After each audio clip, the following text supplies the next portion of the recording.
Hop.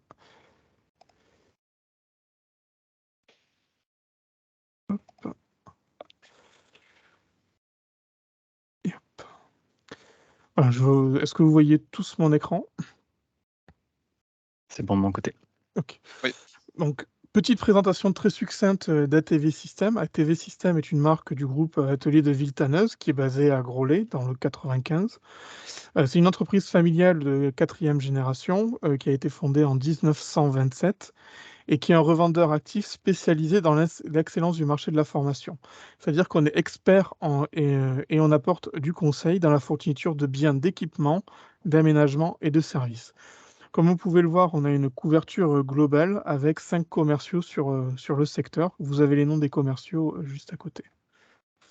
Nous avons 5 familles de produits. Pour aller très rapidement, on a l'aménagement d'espace qui est un peu notre cœur de métier. On est arrivé sur le marché de l'éducation, sur le secteur de l'éducation en faisant du mobilier technique des établis, des armoires et vestiaires, et on a décliné la gamme. Ensuite, on a tout ce qui est bâtiment et infrastructure avec des postes de câblage et des kits domotiques principalement. Les sciences industrielles qui comprennent les Fab Labs et des produits pour apprendre la rétro-ingénierie. L'industrie et la mécanique, ce qui nous intéresse aujourd'hui. Alors, on va de l'établi de câblage pour apprendre à câbler à des TP d'apprentissage, comme vous allez le voir tout à l'heure, ou de la robotique, de la ligne de production, de la réalité augmentée. Et enfin, automobile, TP et agricole, pour tout ce qui est un simulateur d'engin agricole, BTP, logistique, mais on a aussi drones et par exemple des supports moteurs pour apprendre la mécanique. Alors pourquoi Festo? Festo est une société allemande qui est leader mondial en technique d'automatisation et qui propose des composants, principalement pneumatiques, qui sont utilisés dans des lignes de production du monde entier. Mais Festo propose aussi des systèmes didactisés pour former les élèves à ces composants, mais aussi aux différentes évolutions technologiques. Donc, comme nous, ATV System, notre créneau est de faciliter l'insertion des jeunes à la vie professionnelle, on a trouvé très intéressant que Festo puisse proposer des systèmes didactisés qui permettent d'apprendre, de maîtriser les composants, les technologies, mais aussi les process futurs de l'industrie 4.0. Donc, je vous ai présenté très brièvement Festo. Je vais laisser la main à Florian Hillion qui va vous présenter plus en détail Festo Industrie. Je te remercie, Rani. Je vais reprendre le contrôle de l'image. Hop. Voilà, vous me dites quand l'image est affichée de votre côté. C'est bon. Ok, impeccable. Eh bien, bonjour à tous. Comme l'a dit Rémi, effectivement, je m'appelle Florian Hillion, je travaille pour Festo Didactique depuis maintenant un peu plus de 5 ans. Et je suis en charge de plusieurs régions, notamment la région Normandie, Hauts-de-France, Grand Est et également la région parisienne. Mon travail à l'heure actuelle, c'est de faire des présentations, en l'occurrence commerciales, comme celle qui est en train de se dérouler, mais aussi d'accompagner vous, les enseignants, à travailler sur votre cahier des charges et sur votre recherche d'équipements pédagogiques pour répondre au mieux aux enjeux de formation et des compétences à acquérir par les jeunes que vous formez. Alors, comme l'a dit Rémi, effectivement, hein, Festo, c'est une entreprise qui est industrielle en grande partie, mais qui a également une partie qui est dédiée à l'éducation. Alors, l'éducation existe depuis maintenant un peu plus de 30 ans. Ce secteur-là existe depuis un peu plus de 30 ans au sein de Festo dans sa totalité. Et on s'est tout simplement inspiré de notre expérience d'industriel, de fabricant de composants, pour proposer des solutions qui soient pertinentes et qui répondent aux besoins des différents industriels, quels qu'ils soient, mais aussi pour apporter les bonnes compétences, chose extrêmement importante, pour que les jeunes puissent être parfaitement employables à la sortie de leurs études. Ça, c'est une notion qui est extrêmement importante chez nous, pour la bonne et simple raison, c'est que les solutions pédagogiques que nous proposons sont des solutions qui ont été réfléchies pas uniquement par les ingénieurs de Festo, mais aussi par d'anciens enseignants qui ont décidé de rejoindre l'entreprise Festo. Donc, on utilise très simplement les compétences des enseignants avec leurs compétences terrain, avec les besoins qu'ils ont, mais aussi les ingénieurs pour créer des solutions pédagogiques qui soient extrêmement pertinentes pour l'enseignement. Alors concernant l'enseignement, on a plusieurs domaines d'activité dans lesquels Festo va venir intervenir. Donc Festo Didactique, c'est bien entendu les secteurs de l'automatisme et plus particulièrement l'I 4.0. Il y a un micro qui est allumé, s'il vous plaît. J'entends des feuilles bouger. Si vous pouviez Oui. le couper pour plus de... Merci beaucoup. Je reprends, excusez-moi. Donc Festo Didactique propose un certain nombre de domaines dans lesquels on est en mesure d'intervenir. Donc en voici quelques-uns, notamment également les technologies électriques, mais aussi maintenance industrielle. Peut-être que vous avez vu passer ces dernières années dans certains établissements à des bancs pédagogiques notamment dédiés à cette thématique-là pour aborder les fondamentaux. On a également des domaines qui sont beaucoup plus complexes. On va notamment jusqu'à la technologie des communications, mais aussi des radars. Alors aujourd'hui, le produit sur lequel on va se focaliser, ce n'est pas un grand PowerPoint que je vais vous faire, mais plutôt de la présentation vraiment concrète du système. Alors, comme on l'a dit, c'est dédié au MSPC. Et donc, les MSPC, il y a eu un grand bouleversement en termes de compétences qui est dans le diplôme. Et c'est pour ça que chez Vesto Didactique, on a réfléchi à quelles étaient les solutions qui allaient répondre le mieux aux nouveaux impératifs qui se présentent à nous et aux nouveaux challenges qui se présentent à vous également en termes d'enseignement. Donc c'est pour ça que pour démarrer cette présentation, je vous propose quelque chose qui sera parfait pour un niveau seconde, pour les personnes qui n'ont jamais été initiées au monde de la mécatronique et de l'automatisme. Les stations que je vous propose aujourd'hui, c'est les stations MECLab. Alors, les MECLab, ce sont des petites stations très pratiques dans le sens où elles vont pouvoir vous apporter un certain nombre de compétences et qui va pouvoir expliquer de façon extrêmement simple à des personnes qui n'ont aucune notion de ce qu'est une ligne industrielle, eh bien, comment fonctionne une ligne industrielle, comment identifier les composants, comment travailler sur des notions importantes telles que la schématique, par exemple. Et tous ces éléments-là vont pouvoir être travaillés par le biais de différents postes de travail, des parties opératives qui vont avoir leurs propres spécificités et leurs propres compétences qui vont être apprises au fur et à mesure que l'apprenant va travailler les différents exercices que nous proposons avec ces systèmes. Alors, eh bien, écoutez, on va passer directement au matériel pour que vous puissiez le voir en vrai. Alors, le pack que je vais vous présenter là, on va voir les 3 stations, mais il est fourni tel que vous le voyez ici. C'est-à-dire que vous allez avoir 3 postes de travail, vous allez avoir un compresseur qui va venir alimenter l'ensemble et vous avez également les caisses de rangement et ainsi que bien entendu la partie logicielle que je vous présenterai, quand on passera à la simulation et au test, du système. Alors, on va passer à la caméra. Je vais couper mon partage d'écran pour que ça puisse se mettre en grand écran. Alors, est-ce que alors on va mettre en évidence, la caméra, voilà, parfait, impeccable, super. Alors, je vous propose de commencer par la première station, la station Pick and Place. Alors, cette première station, a la particularité de travailler plusieurs, technologies. Alors, comment expliquer à quelqu'un, le fonctionnement, pour déplacer une pièce, avec des éléments qui ne soient pas, effrayants, pour ainsi dire, et qui soient suffisamment simples à appréhender pour pouvoir, rapidement, mettre en œuvre des fonctions qui puissent, faire, bouger, hein, la machine? Alors, on va commencer par travailler sur des notions, très simples avec, de la pneumatique, bien évidemment. On voit que la station est ici reliée, par un tuyau. On va travailler également des notions, très intéressantes avec différents types de distributeurs. Voilà, je regarde en même temps mon écran. Donc on voit en tout que la station, elle est équipée là de 3 distributeurs différents, ce qui va permettre de travailler différents types, d'équipements. Heu, on peut également travailler, les technologies des vérins, donc on en a 2 différents. L'idée, c'est vraiment de pouvoir proposer différents types d'équipements sur un même et seul poste de travail pour que, bah, tout simplement, l'apprenant puisse découvrir, un maximum de composants et c'est vraiment ça, hein, l'idée. C'est de découvrir les composants, découvrir comment ils fonctionnent et comment mettre en scène, comment, animer l'ensemble pour, obtenir le résultat que l'on souhaite. Donc là, en l'occurrence, déplacer une pièce d'un point A à un point B, qui paraît simple de prime abord, mais qui nécessite quand même plusieurs étapes en termes d'apprentissage et de connaissances que l'on va pouvoir apprendre sur ces composants-là. Alors, pour faire la liaison avec l'ordinateur, on va utiliser ce qu'on appelle un EasyKit chez nous. C'est un petit boîtier qui est très simplement, qui sert tout simplement d'interface. Est-ce qu'on me voit? Voilà. Donc c'est un petit boîtier comme celui-ci qui se connecte en USB directement sur l'ordinateur et qui permet vraiment de faire la passerelle entre l'ordinateur et la partie opérative. C'est extrêmement important parce qu'il y a toute une partie schématique qui est à travailler où il va devoir réaliser son propre schéma pneumatique et sans cela, on ne pourrait pas bien sûr, animer, et faire fonctionner la station. Alors, bien entendu, la station ne nécessite pas obligatoirement un ordinateur pour fonctionner. Vous avez parfaitement la possibilité de retirer ce petit boîtier et de vous brancher avec un câble sub D15 directement pour vous le relier à un automate. Des exercices sont d'ailleurs prévus dans ce sens-là, puisque on va pouvoir proposer à l'apprenant de travailler sur un automate Siemens Logo précisément, mais dès l'instant que vous avez un autre type d'automate, il y aura juste la partie câblage à réaliser et derrière toute la partie programmation de l'API, évidemment, qui sera réalisée par vos propres scans. Mais en tout cas, pour la partie Siemens Logo, il y a des exercices qui sont déjà prévus.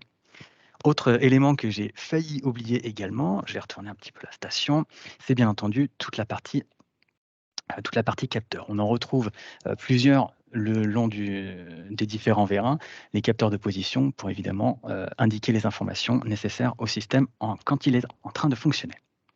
Donc voilà pour la première station. Station Pick and Place avec un certain nombre de technologies déjà extrêmement intéressants. On va passer à la deuxième station. La deuxième station, est-ce que je suis dans les temps? Je suis toujours dans les temps, tout va bien, je vais regarder mon chrono.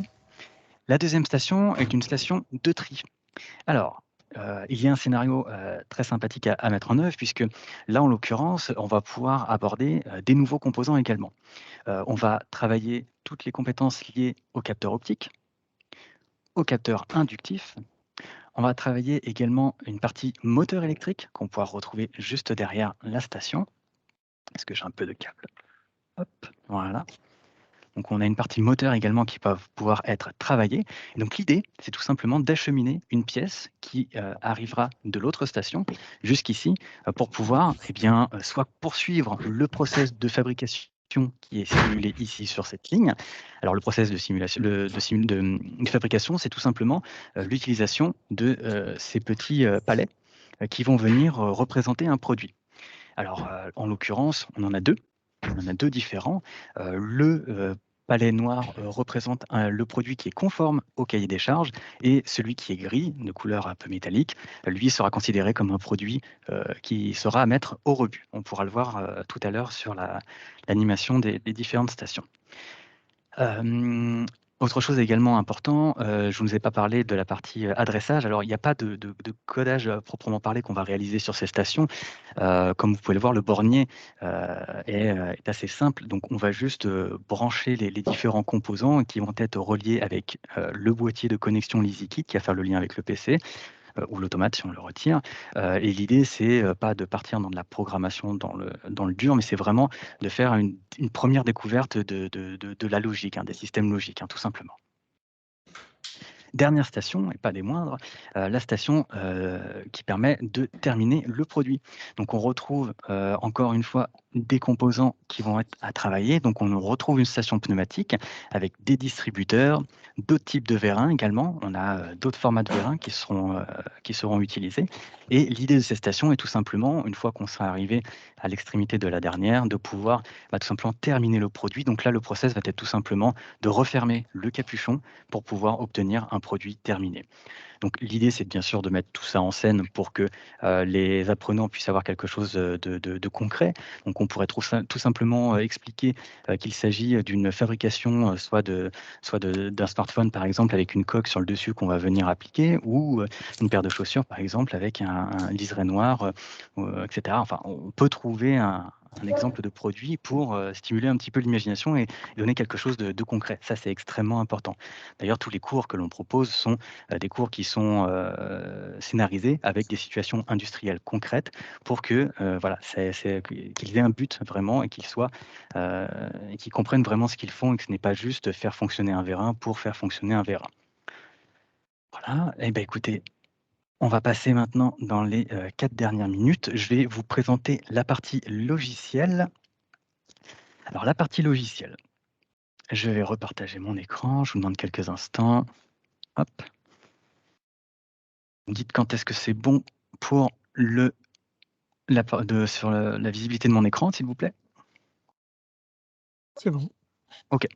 Alors, le logiciel que l'on va utiliser, c'est un logiciel qui s'appelle FluidSim. Alors FluidSim, c'est un logiciel qu'on développe en interne depuis déjà plus de 20 ans maintenant.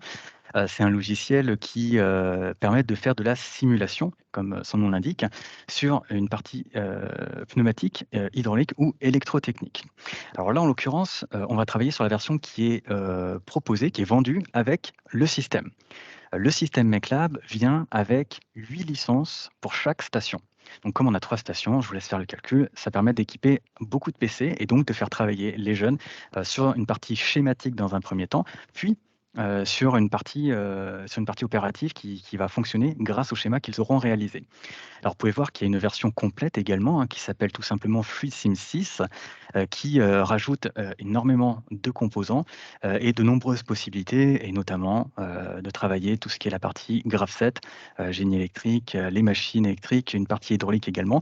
Donc, c'est une version qui est la plus complète possible et qui peut être également utilisée pour faire fonctionner le MechLab. Mais en l'état, le pack que nous vous proposons, c'est un système complet avec les licences, et toute la partie machine, donc avec les 3 stations et le rangement, avec également le compresseur. Hop, alors je passe sur le logiciel. Tac. Alors, voilà. Alors, FluidSim. FluidSim, version MechLab, hein, comme c'est indiqué dans le bas de mon écran. Donc, c'est un logiciel de simulation. Donc, en l'occurrence, quand on lance la simulation, bah, bien entendu, l'un des intérêts aussi, ça va être de pouvoir voir les flux qui vont s'animer. Pouvoir se représenter visuellement les énergies qui circulent, c'est quand même un grand avantage, contrairement à d'autres logiciels que l'on peut trouver sur le marché, qui permet vraiment de comprendre la logique derrière tout ça. Alors, là, on est sur la station de Pick and Place. Je vais remettre un capuchon dessus. Donc là, c'était juste pour vous montrer à quoi ressemble le logiciel. Donc, on voit qu'il y a une partie composants sur la partie gauche et également voilà, tous les composants en fait qui sont normés. Hein, ce sont des composants normés, bien évidemment, hein, ceux qu'on retrouve traditionnellement. Voilà, sont disponibles. Et puis après, il s'agit de simplement glisser, déposer le composant pour réaliser son schéma. Alors, je vais recouper ma caméra pour pouvoir laisser la priorité à la partie produit. Donc, on va se focaliser vraiment sur cette station-là. Donc, tu peux zoomer sur celle-là. Donc, je vais lancer, dès l'instant que je vais cliquer sur le bouton Start, on va voir que tout simplement, le produit va se déplacer, ce qui permet de travailler les compétences inhérentes à ce domaine. Voilà, donc là, c'est une action qui paraît très, très simple, hein, mais avant d'arriver à cette étape-là, les jeunes auront à travailler les technologies des distributeurs, des vérins et travailler progressivement, un vérin à l'horizontale, puis vertical, synchroniser, les mouvements en fonction des priorités. Donc on voit sur ce mouvement-là, très simple, qu'il y a déjà énormément, de compétences, à apprendre et à travailler. Donc voilà pour le 1er mouvement sur cette station. Je vais maintenant passer à la 2e station, voilà, et j'arrive déjà à court de temps, donc je vais me dépêcher. Hop. Alors, je repartage mon écran pour vous montrer le nouveau schéma sur lequel on va travailler. Hop, voilà. Tac. Alors, hop. Donc, ici, nous avons une station 100 électrique et bien évidemment, comme son nom l'indique, on va pouvoir, alors c'est une station convoyeuse précisément, parce que une station de transport, on va pouvoir faire la détection d'objets. Voilà pour l'animation. Je repasse sur la priorité caméra. Voilà, impeccable. Alors, on a le 1er produit que j'avais indiqué qui était le produit qui est conforme à la production. Donc lui, il passera sans aucun souci la barrière de contrôle. Donc le produit est déplacé jusqu'à la prochaine station et il arrivera à la dernière et qui sera bouchonné par la suite dans la dernière procédure de fabrication du produit. Et le produit qui est considéré comme défaillant, le produit gris, du coup, lui, tout naturellement, sera éjecté et mis au rebut pour cause de non-conformité, hein, tout simplement. Voilà, donc vous voyez, sur ces 3 petites stations, on a vraiment la possibilité de travailler des choses qui sont rudimentaires, mais qui sont vraiment essentielles pour l'apprentissage des compétences, pour comprendre l'automatisme industriel et se familiariser avec des composants qui, si vous êtes attentif aux différents composants qui sont utilisés, sont vraiment des composants industriels qui ont été conçus avec les mêmes normes de qualité et qui ont été mis à l'échelle pour entrer sur des maquettes pédagogiques pour permettre aux apprenants de se familiariser avec cet univers. Eh bien, écoutez, j'ai fait le tour et je suis pratiquement dans les temps. On peut passer à la deuxième étape, des questions. Je suis disponible pour Merci répondre. Florian. Justement, avant de passer à la prochaine étape, nous avons deux petites questions qui Oui, sont sur le chat. Alors la dis-moi. première, pouvons-nous rajouter des composants au système déjà existant? Alors, sur la version MechLab, vous pourriez, je pense, vous allez être limité, je pense, hein, sur cette version-là. C'est pour ça que je parlais de l'autre version qui est beaucoup plus complète, sachant que le logiciel est mis à jour très régulièrement avec de nouveaux composants. Donc, si vous avez une idée en tête des composants spécifiques que vous voudriez rajouter, dites-le moi dans le chat et j'irai directement poser la question aux développeurs pour vous apporter la meilleure des réponses possibles. Donc, en l'état, il me semble que c'est possible, mais je préfère vous confirmer ça avec un retour officiel des développeurs.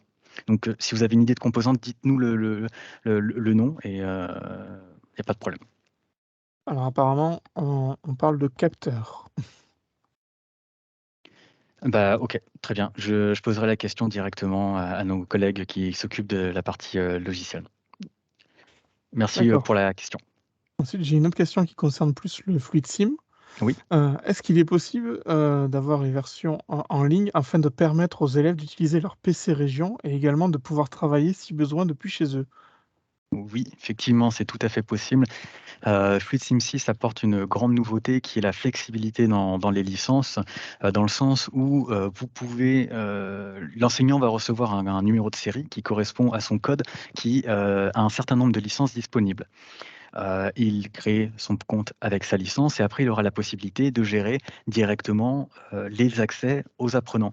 Alors ça a plusieurs avantages, c'est que, l'apprenant aura son login et son mot de passe pour se connecter, que ce soit aussi bien dans l'établissement que chez lui. Pour la bonne simple raison, c'est qu'il aura juste besoin de l'installer sur son propre PC et ensuite, il pourra se connecter. Alors il faut un accès internet bien évidemment puisque la licence est contrôlée, à certains moments de l'utilisation du logiciel. Mais, oui, c'est tout à fait possible qu'il puisse utiliser sa propre licence. Et concernant l'oubli de désinstallation qui peut arriver en fin d'année quand les apprenants ont terminé, l'année de formation, il ne faut pas s'inquiéter là-dessus pour la bonne et simple raison, c'est que, l'enseignant a la possibilité de désactiver à distance les licences. Donc même s'il l'avait installée, au lancement, on lui redemandera sa licence et comme elle sera désactivée, même s'il se mettait hors ligne, et ben, il y a un contrôle qui se fait de la licence. Donc l'enseignant récupérera le contrôle total, des différentes licences qu'il aura eues avec le système. J'espère Si avoir répondu à la question. Alors, la question, il y a eu quelques précisions durant la présentation. Mmh. Heu, la personne voulait plus savoir s'il existait une version via navigateur, parce qu'il n'est pas possible d'installer d'application sur leur PC. D'accord, alors réponse courte, non. Actuellement, ce n'est pas possible de le faire par, navigateur. Cependant, effectivement, c'est dans les cartons. C'est quelque chose, que, la société de développement, réfléchit. Donc c'est en cours de développement, mais je ne serai pas en mesure de vous donner une date, précise, de sortie de cette version-là. Donc en l'état, ça sera sur ordinateur, sur Windows 10 ou Windows 11, que vous pourrez utiliser, le logiciel. Et bah, si vous avez un Mac et Bootcamp, par exemple, qui peut émuler un Windows, bien entendu, ça fonctionnera. D'accord. Est-ce qu'il y a d'autres questions? Non. Bon, ben, on va passer à la suite avec la Très bien. présentation du TP 1515 et du TP 1516. Je vais laisser nos collègues, du Canada vous présenter ces versions. Oui, alors je vous partage mon écran. Un instant, ça s'en vient. C'est bon. Alors, bonjour tout le monde. Mon nom, c'est Benoît Maisonneuve. Je suis gestionnaire de produits pour les produits électroniques de la société Festo. Alors aujourd'hui, ce que je veux faire, je vais vous présenter les TP qui sont reliés à la programmation de microcontrôleurs. Alors, les microcontrôleurs, comme vous le savez, sont au cœur des objets connectés. Ça prend un microcontrôleur, les cartes de communication et vous êtes en affaires. Alors, on vous propose ici deux TP qui sont basés sur les chips les plus communs dans l'industrie présentement, le PIC 8 bits, qui est avec nous depuis plusieurs années, qui existe en plusieurs formats. Et le nouveau venu, Arduino, qui est un chip de la compagnie Microchip, c'est un 328, développé par Arduino. Et ce genre de petits circuits intégrés se retrouve évidemment autour de nous, autant dans les appareils domestiques, dans le médical, dans l'automobile, etc. Alors, si on s'arrête quelques instants, on peut voir qu'il y a une multitude de ces produits connectés où est-ce qu'on a de l'électronique embarquée qui nous entoure et qui facilite notre vie dans bien des cas.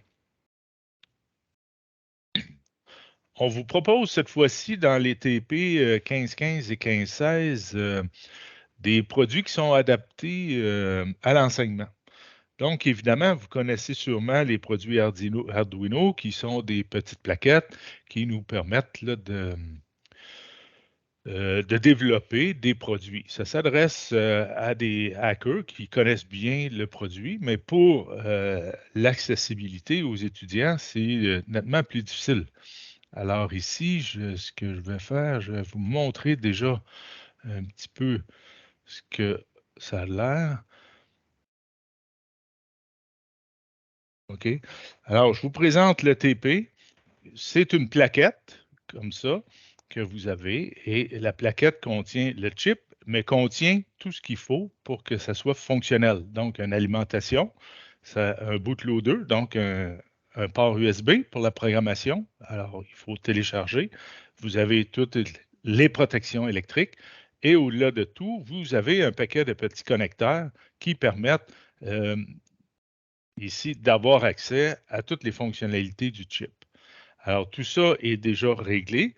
Le kit, quand il vient, est accompagné d'un kit combo qu'on appelle une carte combo.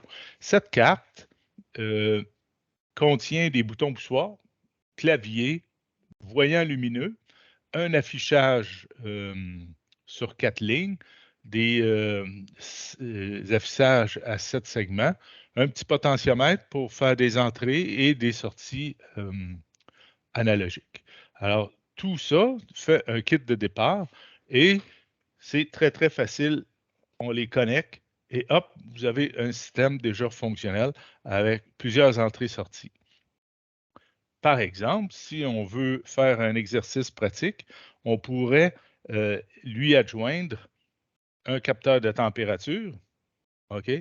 Alors, un clavier, un capteur de température, un affichage, hop, vous avez un thermostat programmable, comme il y en a autour de nous dans tous les systèmes domotiques.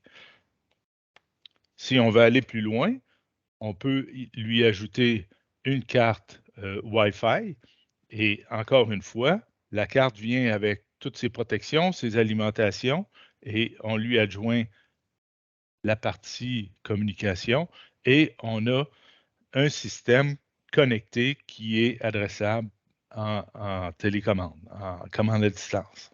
Alors, vous voyez qu'avec la présence des connecteurs, on a un système qui est tout à fait éclaté, où l'étudiant voit qu'est-ce qui se passe, au lieu d'avoir une boîte noire et on lui dit hey, ça communique. Alors ici, il peut faire la programmation, il peut comprendre le fonctionnement et ça lui permet d'aborder les systèmes connectés.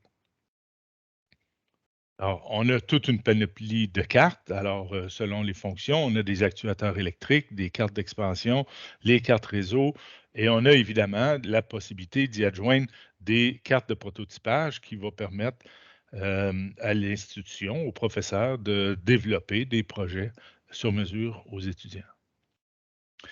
Alors, qu'est-ce qu'on essaie d'enseigner avec ça? Ce sont les rudiments de la programmation. On aborde ça sous la forme de qu'est-ce qu'un microcontrôleur, qu'est-ce qu'un système embarqué, quelles sont les structures de codage, c'est quoi les types de variables qu'on manipule, les boucles, les conditions. On regarde le traitement des signaux numériques en tout ou rien, ainsi que les signaux numériques et analogiques. On regarde aussi comment fonctionnent les réseaux internes, les réseaux externes, le Wi-Fi, le Bluetooth, etc. Ça, c'est les objectifs de ça. Tout est inclus, encore une fois, au-delà d'un Arduino on doit bâtir tout ce qu'il y a autour. Dans ce cas-ci, on a l'alimentation électrique, on a le câble USB, on a les cartes d'apprentissage et c'est un kit déjà fonctionnel en partant. Une des applications très intéressantes pour faire le lien avec les stations MacLab, on a développé une interface. Alors ici, une manière de contrôler les stations, ce serait à partir d'un microcontrôleur que je vous ai montré. Donc, on a une petite démo de ce côté-là à faire. FX, si tu veux prendre le relais. Oui, avec grand plaisir. Merci Benoît.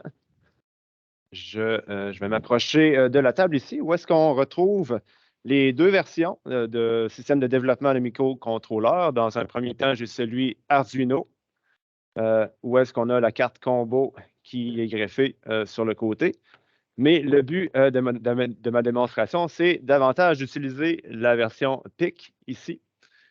Puis, je l'ai branché avec l'interface que tu décrivais tout à l'heure.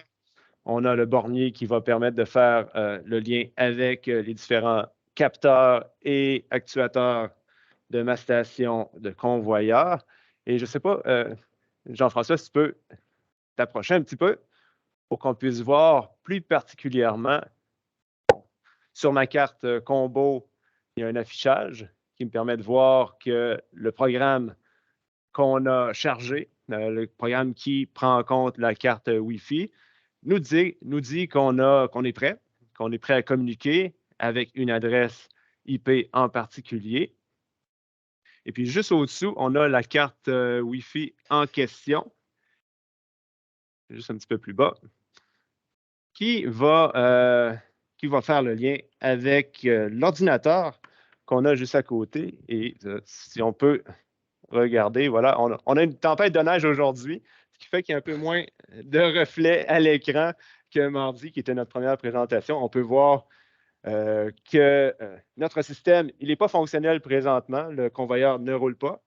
Et si j'appuie sur le bouton qui a été programmé ici, en bon français, switch on, on lui donne le temps de se rafraîchir. On va basculer du côté de notre station MacLab. On voit que le convoyeur s'est mis en route. Je vais placer une pièce. Et tout à l'heure, on posait la question, est-ce qu'on peut mettre d'autres capteurs? Dans ce cas-ci, on a un autre capteur à l'entrée. On a le même capteur inductif, mais la barrière lumineuse, au lieu d'être un capteur photoélectrique simple, c'est davantage sous la forme d'un portillon. Alors, j'envoie une pièce, ça passe tout droit. C'est une pièce métallique. J'étais peut-être un petit peu loin.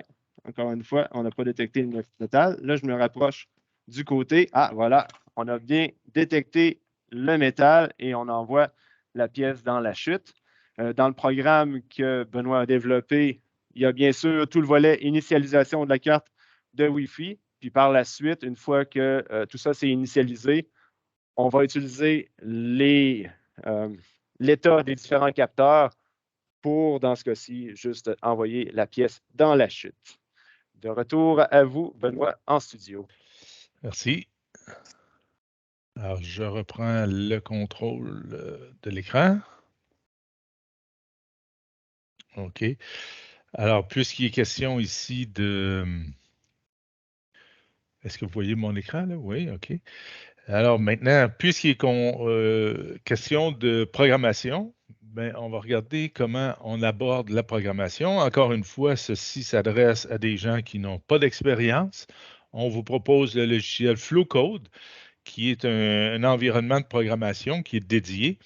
Alors, vous avez une programmation complètement graphique où est-ce qu'on utilise les symboles de logigramme pour développer un algorithme de contrôle. Alors, on va voir en live l'exécution du microcontrôleur de chacune de ces étapes. Alors, par exemple, en vert, le parallélogramme, ce sont des entrées-sorties. Vous avez losange ici qui est en orange, c'est une prise de décision. On pose une question, il y a une branche oui, il y a une branche non, et puis on développe comme ça l'algorithme. L'avantage de la programmation graphique, c'est qu'il n'y a pas de syntaxe. On fait tout simplement suivre d'une façon tout à fait intuitive le déroulement de l'exécution et ça permet de se concentrer sur les structures. Dans la fenêtre de côté, ici, on va tout simplement déclarer ce qui entoure notre microcontrôleur, donc qu'est-ce qui est connecté. Alors ici, ça correspond à des déclarations de variables. Vous allez l'avoir de façon tout à fait graphique. La présentation graphique de type logigramme peut aussi être présentée sous la forme Scratch. Donc, vous avez un autre modèle graphique ici pour l'introduction à la programmation qui est utilisé dans les cours plus au niveau exploration scientifique là, pour les plus jeunes. Alors, quand on arrive à un niveau plus avancé, on veut aller dans plus de détails. Vous avez dans votre écran la liste des variables que vous pouvez déclarer. Vous avez la liste de chacune des macro-commandes qui sont reliées à chacun des composantes qu'on a branchées. Alors, ceci s'adresse évidemment à des gens non expérimentés qui font leur premier pas dans la programmation.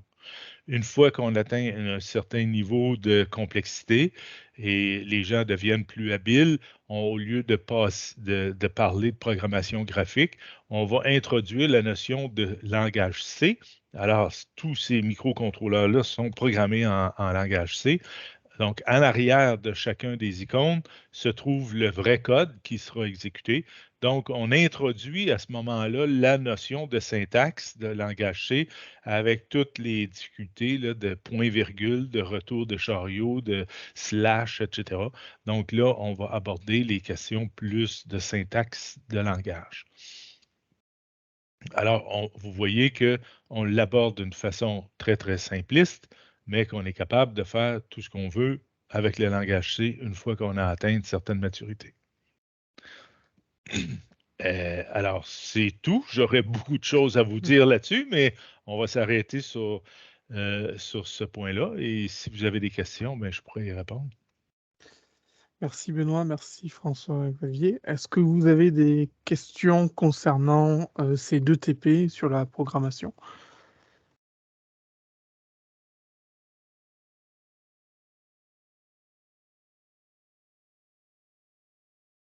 Non. Non, pas de questions? Bon, ça veut dire que ça a eu le mérite d'être clair. Tant mieux. Hop.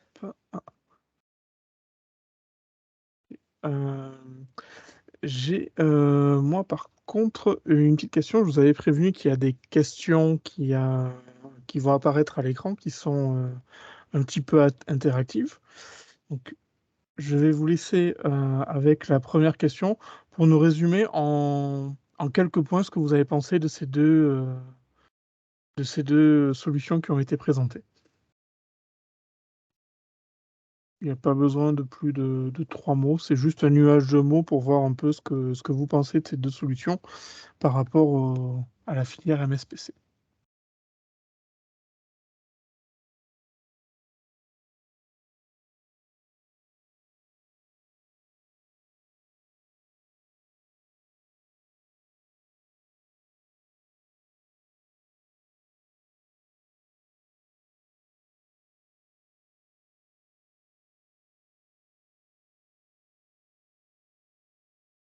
Ah, j'ai vu qu'il y a une réponse qui veut dire, qui annonce technique.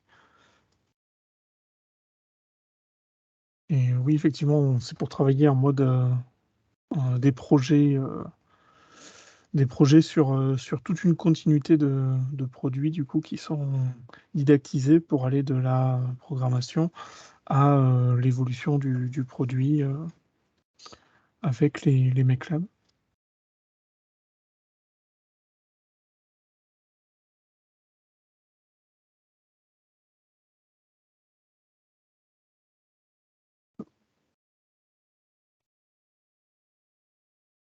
Je vois qu'il y a pas mal de réponses. Je vais laisser ce petit sondage ouvert et vous en proposer un deuxième. Hop.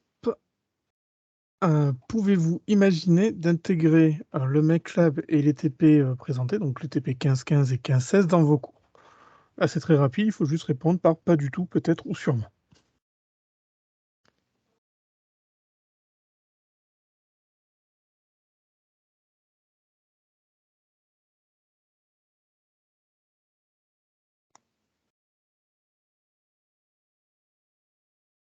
Voilà. Je pense que tout le monde a répondu. Je vais les laisser ouverts de toute façon si vous avez envie d'y répondre. Ça va laisser le temps à Jean-François de préparer le TP 1312, un TP 1312 sur les capteurs intelligents qui risque de correspondre un peu aux problématiques de l'industrie 4.0 qui est de plus en plus demandée dans les programmes. Jean-François, je te laisse la main.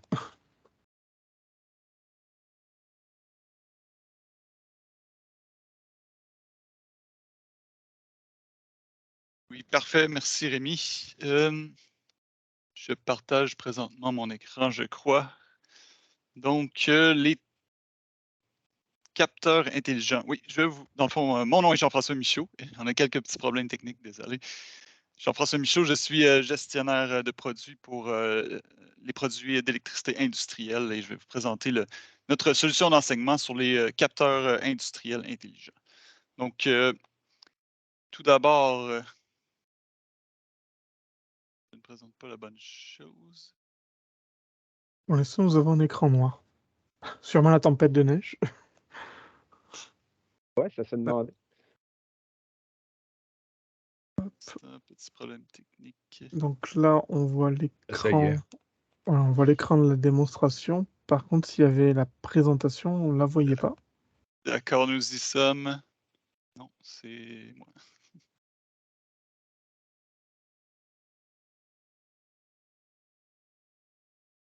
Hop, je le mets en évidence pour tout le monde. Hop. Hop. Normalement, la présentation apparaît pour tout le monde. Merci infiniment et désolé pour ça. Donc, capteur intelligent, donc tout d'abord, ben, qu'est-ce qu'un capteur intelligent? Donc, contrairement aux capteurs standards qui n'envoient que des signaux digitaux et analogiques, mais les capteurs intelligents vont partager de l'information sur leur configuration et sur le diagnostic en plus de la valeur mesurée. Ils sont à la base de ce qu'on appelle l'industrie 4.0. Ils vont permettre de mesurer un procédé et de monitorer l'équipement afin de fournir des données de façon sécuritaire, efficace et fiable. Ce sont ces données-là qui, une fois traitées, vont permettre de faire de la maintenance préventive ou avertir un opérateur qu'il y a une faute sur le système. Les capteurs intelligents utilisent un protocole de communication qu'on appelle le protocole IO-Link. C'est à partir de ce protocole-là que les capteurs arrivent à échanger de l'information sur le réseau. Le protocole de communication IO-Link permet un échange de données point à point et bidirectionnel avec le maître IO-Link. Celui-ci, le maître IO-Link, lui, il sert de pont, en fait, entre le réseau IO-Link des capteurs et le reste du réseau de contrôle. On peut penser à un réseau Profinet pour arriver à partager ces données-là sur une plus grande distance. C'est un protocole de communication qui n'est pas propriétaire, donc il n'appartient à aucune grande compagnie manufacturière, quoique la majorité des grandes compagnies l'ont implémenté dans leur solution, dans leur offre de produits. Quelques avantages de l'utilisation de ce protocole de communication-là. C'est un câblage standardisé et réduit. Il y a évidemment une disponibilité accrue des données de procédés de services et sur les événements également. C'est possible de configurer et de surveiller à distance nos équipements. Le remplacement d'appareils est très simple et ça donne la possibilité de faire du diagnostic beaucoup plus étendu. Notre solution d'enseignement concerne le domaine manufacturier, les professionnels du domaine manufacturier, donc des techniciens en mécatronique, des électriciens industriels, techniciens de maintenance, des spécialistes de l'automatisation, contrôle et contrôle des procédés. On peut voir ici quelques compétences qui sont développées à travers notre solution d'enseignement. Donc, évidemment, on part du principe, on va apprendre le principe de fonctionnement de chacun des capteurs qui sont dans l'ensemble des capteurs. On va mettre en place un réseau de communication IO-Link. On va définir les facteurs de maintenance prédictive sur les capteurs. On va installer, régler et mettre en service ces capteurs-là. On va apprendre à dépanner un capteur défectueux, à surveiller l'état de ces capteurs-là sur le réseau. On va aussi comprendre comment choisir le bon capteur pour un type d'application donnée. On va intégrer ces capteurs intelligents-là dans un programme d'automate programmable. On va aussi placer ces capteurs-là dans le contexte de l'industrie 4.0 en utilisant différents outils de configuration logicielle.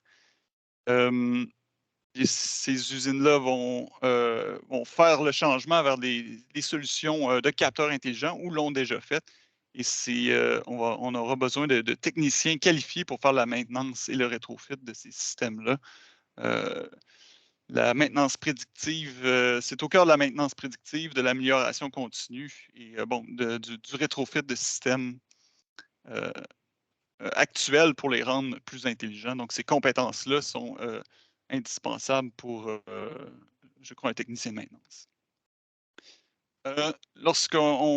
Plusieurs technologies sont abordées dans notre offre. On a du Festo aussi, quelques capteurs Festo.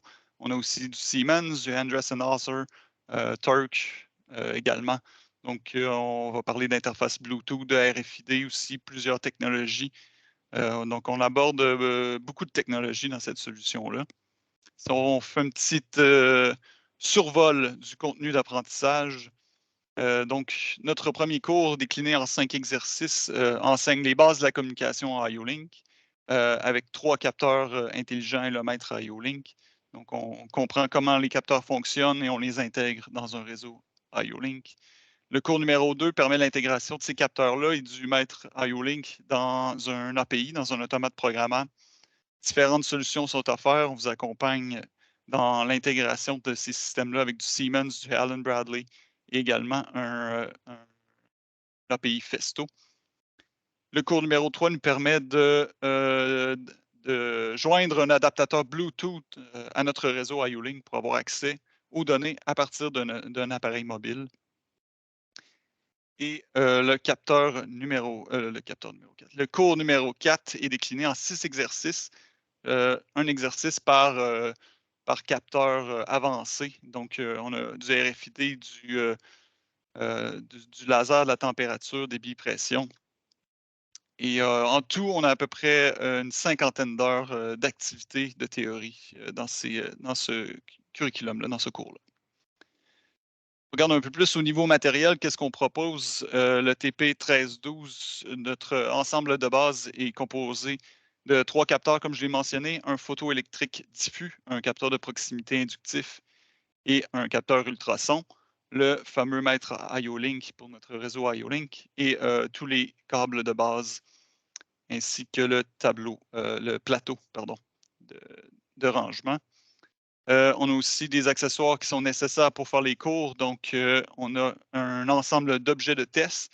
On a aussi l'unité coulissante, le poste de travail et évidemment, ça prend un ordinateur que nous ne fournissons pas. Les logiciels qu'on utilise sont tous gratuits. Donc, c'est possible de les télécharger sur le web. Le logiciel principal est Packware de Turk. Donc, Packware nous sert à, premièrement, configurer notre réseau IO-Link, mais aussi de configurer chacun des capteurs. Je sais que l'équipe de France a travaillé sur des vidéos tutoriels qui seront disponibles sur FestoElix pour vous accompagner dans l'installation des logiciels, dans la configuration de ces logiciels aussi et la configuration des capteurs. Donc, vous allez être bien outillé pour configurer ces capteurs-là. Donc, si on met, si on regarde un peu plus la structure du produit étendu, on a notre ensemble de base, évidemment, qui est accompagné de son contenu didactique disponible sur Elix, notre portail d'apprentissage, également en format PDF ou imprimé. On travaille sur notre poste de travail qui contient un multimètre, l'alimentation électrique, donc tout ce qu'on a besoin pour faire les expériences. C'est aussi compatible avec notre offre de TP1311, qui sont des capteurs plutôt standards, donc une offre qui existe depuis déjà plusieurs années. Donc tout ça est compatible ensemble. Lorsqu'on veut intégrer des API, évidemment, un EduTrainer qu'on vous propose. On a aussi une solution d'interface intelligent pour introduire le Bluetooth et la communication sur un appareil mobile. Et on a une variété de différents capteurs un peu plus avancés. On va enseigner le RFID. On a un capteur de mesure distance laser. On a aussi un lecteur de code à bord et 3 capteurs de pression, débit et température pour des exercices un peu plus avancés. Allons à la démo, si nous sommes capables. Excellent. On voit ici à l'écran donc notre solution d'enseignement. On voit la table de travail qui contient l'alimentation électrique. On a un multimètre d'intégrer où est-ce qu'on peut venir prendre des mesures des capteurs. On a aussi l'alimentation 24 volts. Donc, tout ce qu'on a besoin est sur le plateau ici. On voit notre maître IO-Link qui est déjà connecté Profinet sur mon ordinateur. Déjà 2 capteurs ici. Et puis, moi, je viens introduire un nouveau capteur photoélectrique. Donc, on a un système de quick fix qu'on appelle, donc d'assemblage rapide, si je peux me permettre. Donc, facile d'utilisation. On vient connecter notre capteur sur le maître IO-Link. C'est exactement les mêmes connexions qui sont utilisées en industrie. Donc, c'est exact. Ouais, c'est ça. Bon. On a aussi notre ensemble d'objets de test qui sont de différents matériaux, différentes couleurs pour voir quel sera l'impact sur nos capteurs. On vient le glisser sur le pied coulissant qui nous permet de mesurer une distance par rapport au capteur et de voir si tout est bien fonctionnel. Donc, une fois que le capteur est bien branché, on peut passer au logiciel Packware. Donc, pour la présentation, j'ai pris un petit peu d'avance. On voit à gauche ici que j'ai déjà configuré mon réseau IO-Link. Donc, on voit l'adresse IP du maître IO-Link. On voit les 4 ports. Donc, port 1, 2, 3, c'est ce qu'on voyait. Je ne sais pas si vous voyez toujours. Non. Donc, on voit les 4 ports qui sont sur le maître IO-Link. Et j'ai déjà mon capteur de configurer ici. Donc, si je l'ouvre, et puis je me connecte sur le capteur à travers le réseau. IO-Link toujours.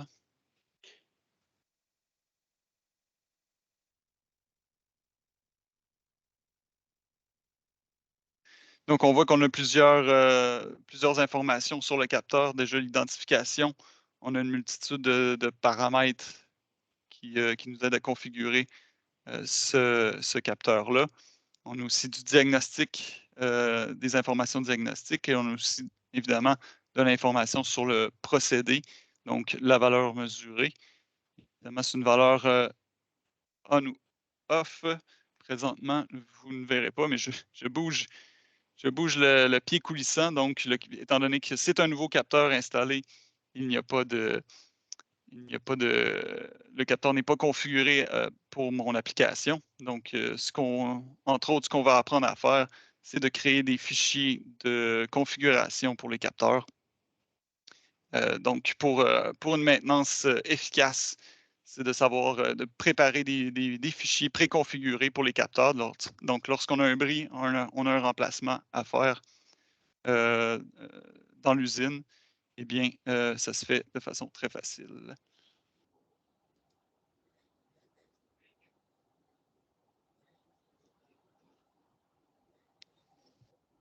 Donc, on importe le fichier et on télécharge le fichier dans notre capteur.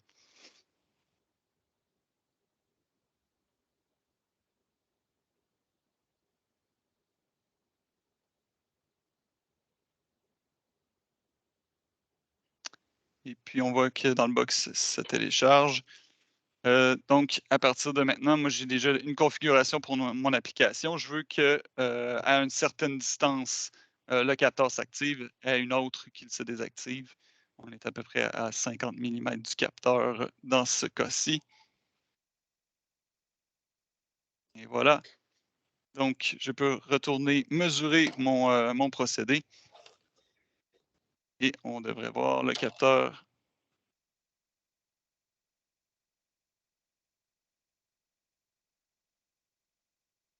qui se désactive normalement.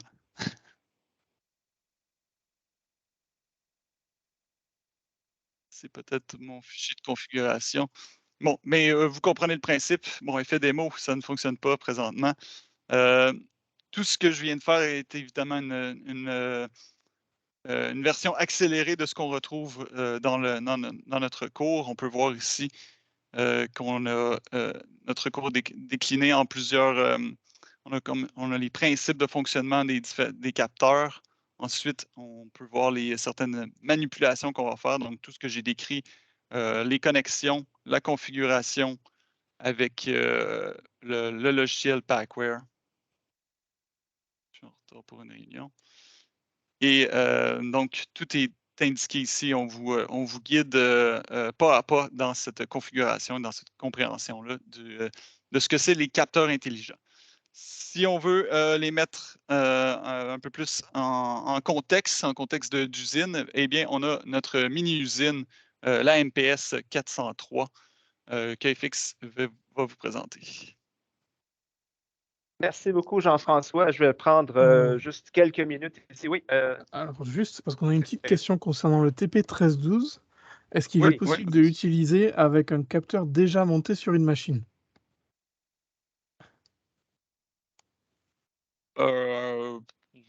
Pourquoi pas? Oui, si c'est un capteur IO-Link, puis on peut brancher un fil assez long pour le mettre sur la surface de travail, je ne verrais pas pourquoi ce ne serait pas possible. Ouais. Ouais, d'ailleurs, dans le contexte du système MPS 403, on a essentiellement les mêmes composantes, ou en fait, on a des composantes en commun. Peut-être que Jean-François, tu pourras m'aider à montrer plus en détail. Je veux juste vous présenter l'ensemble de l'œuvre. La MPS 403, ça se trouve à être le grand frère de notre MechLab qu'on vous a présenté un peu plus tôt. Et vous voyez que c'est un peu plus chargé sur le dessus ici. Il y a, oui, des capteurs, il y a des actionneurs, mais en plus, il y a une interface HMI, il y a un ordinateur serveur à l'arrière avec son système de gestion manufacturière. Il y a de la réalité augmentée. Il y a les capteurs intelligents. C'est ce que je trouvais particulièrement intéressant pour faire le pont avec ce que Jean-François vient de nous présenter. Et puis, bien sûr, pour chacune des stations, on a un automate propre avec son propre programme. Et tout ça fonctionne ensemble à cause de notre logiciel MES4 de gestion manufacturière. Je ne sais pas si Jean-François peut nous faire un petit zoom pour qu'on puisse voir, ne serait-ce que brièvement, ce qu'il y a à l'écran. J'ai le choix entre plusieurs pièces et je me suis préparé un panier avec deux pièces, une pièce noire, une pièce rouge. Et je vais procéder à l'achat de ces pièces. Puis si on peut reculer un petit peu, on va voir que la commande va être lancée.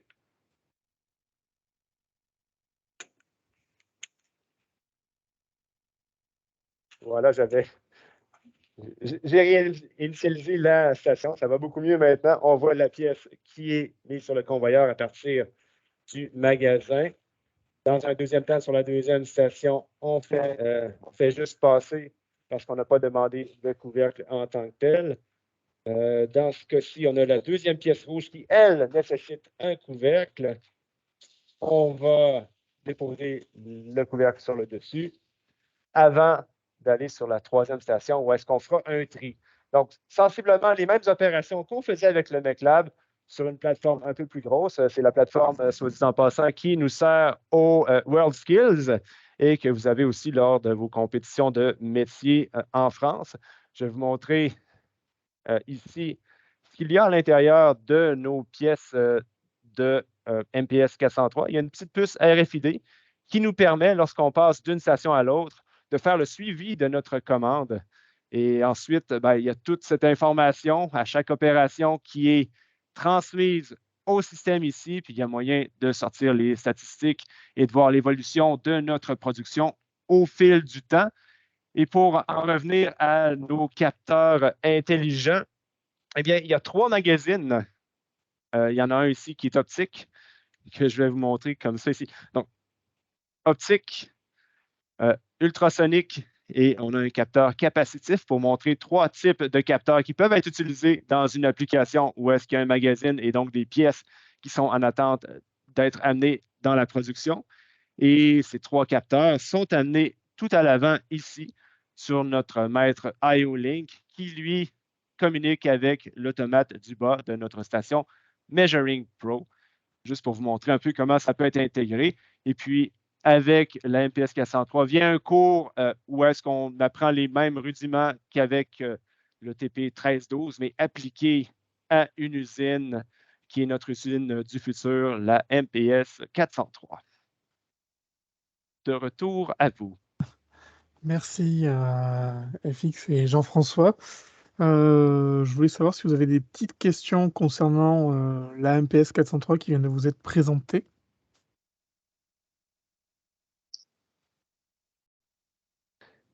Évidemment, c'était très bref. On aurait pu passer beaucoup plus de temps. C'était juste un clin d'œil ici. Ça pourrait faire l'objet d'un webinaire en soi. Je pense que ça a aussi eu le mérite d'être clair parce que je n'ai pas de questions qui apparaissent à l'écran. Je vais vous ressolliciter pour une petite question pour savoir lequel des produits ci-dessous vous semble plus correspondre au thème du programme MSPC. Donc le MechLab qu'on vous a présenté en premier, les petits TP 1515 et 1516 pour programmation PIC et Arduino, le TP 1312 pour les capteurs intelligents et la MPS 403 que vous avez encore à l'écran.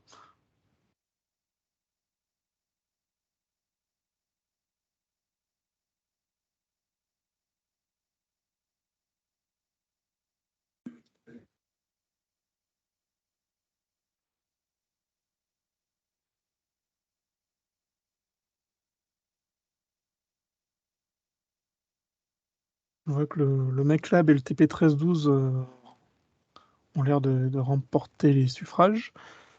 Je vais laisser le questionnaire ouvert pour que vous puissiez encore une fois y répondre. Pendant ce temps, l'équipe du Canada a encore un petit produit à nous présenter. C'est un nouveau système de câblage industriel. Messieurs, je vous laisse la main.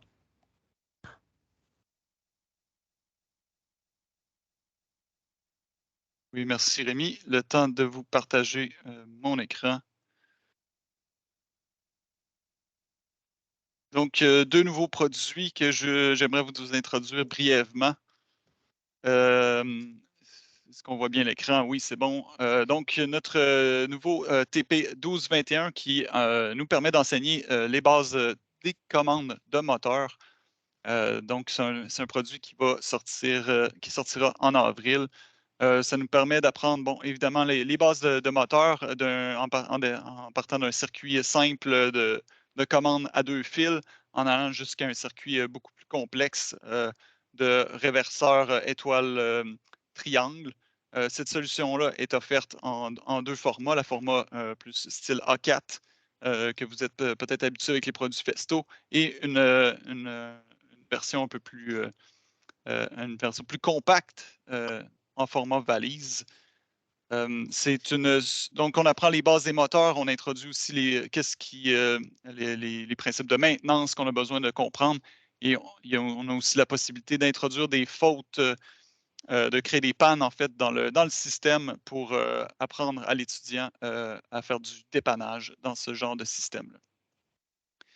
On a aussi un deuxième système sur lequel on est en train de travailler, qui est présentement en développement. Donc, il y a un système de câblage industriel qui permet à l'étudiant d'apprendre à faire du montage de panneaux, donc de l'installation du panneau électrique de son cabinet, du câblage de tous les fils, dénudage, marquage des fils, mais aussi, bon, à l'extérieur du cabinet, on va faire du cintrage de conduits. On va se focaliser sur les outils aussi, la manipulation d'outils, comment bien utiliser ces outils-là pour travailler, pour faire cette installation-là. Et puis de façon efficace et avec les bonnes pratiques. On travaille beaucoup avec des vidéos. Et puis ce produit-là sortira d'ici la fin de l'année. C'est tout pour moi. Merci Jean-François. Donc une petite nouveauté qui vous a été présentée pour vous montrer que Festo reste actif et réactif par rapport aux besoins industriels qui sont de plus en plus forts. Nous allons arriver à la fin de ce webinaire.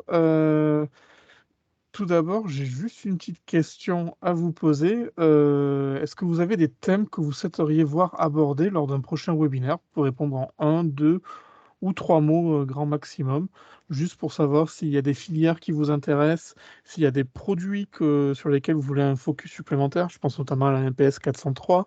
Si vous avez par exemple la robotique comme thème qui pourrait vous intéresser, n'hésitez pas, vous pouvez nous soumettre ces questions.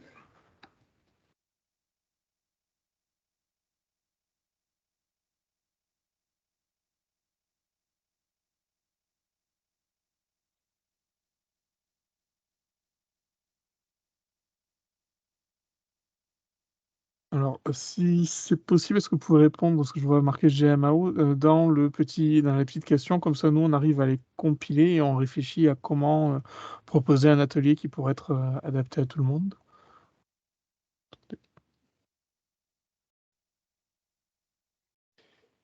Hop.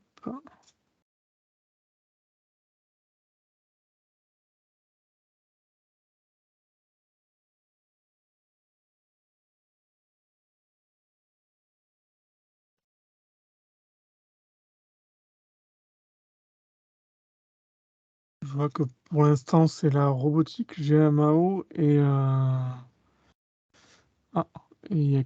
alors il y a une petite question. Je recherche davantage de nouveaux supports didactiques pneumatiques, électro-pneumatiques, électro et des appareils connectés simples pour commencer. Je peux vous dire que Festo a des petites épées qui permettent d'apprendre, on va dire, de l'initiation à la confirmation sur le pneumatique, l'électropneumatique ou même l'électronique. Ce sont des petites épées très simples. Ce que je peux faire, c'est vous envoyer les pages de ces épées qui sont concernées. Je vois dans le chat aussi qu'il y a eu des petits soucis de connexion. Rassurez-vous, comme je le disais en début de webinaire, ce webinaire est enregistré.